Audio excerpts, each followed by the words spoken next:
everyone, my name is Kim Laura and I am a sophomore in the Honors College, and I'm also the graphic design intern for the Honors College communications team.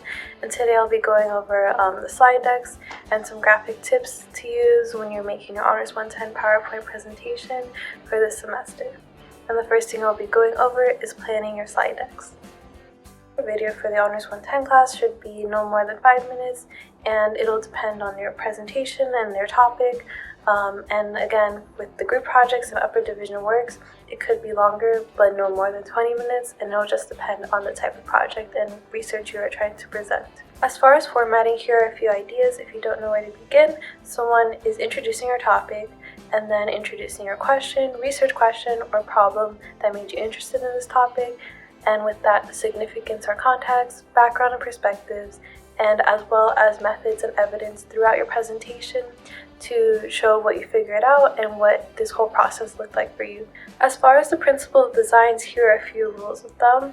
One, make sure it's focused, graphically and orderly, as in make sure you are showing rather than telling, and not try to fit all of your research into one PowerPoint presentation.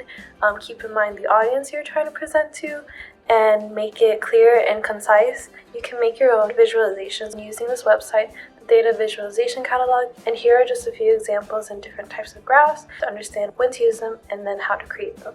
Another way to just create your own visualizations is to use the PowerPoint Smart Art, and there it already has templates you can use when you want to show relationships between data, and you can just browse through them and see which one would work best of whatever you're trying to convey.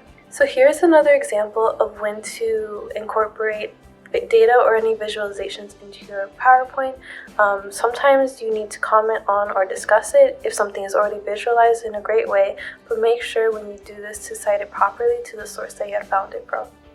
And the third thing I'll be going over is sticking to a design scheme throughout your entire presentation. So something really important and also very simple is just keeping a consistent font size, style, and color palette throughout the entire presentation. And to the side, here are some color palettes that show types of colors that can be complementary to each other and that you can keep in your overall theme throughout your presentation. Make sure the format of your slides are consistent. So for a smooth transition throughout your video when cutting from one slide to the next, I would recommend using the ruler, grid lines, and guides on PowerPoint. So another graphical element you could use in your presentation are icons, and PowerPoint already has this, and you can look up almost anything and they'd have it if you want to have a visual with a point you're making. So in this video, I went over 3 main things. 1, planning your slide decks. 2, the types of slides you could use in your presentation. And 3, sticking to the design scheme throughout your presentation. And with that, keep in mind that don't try to fit all of your information into your slides, and good luck with the rest of your semester.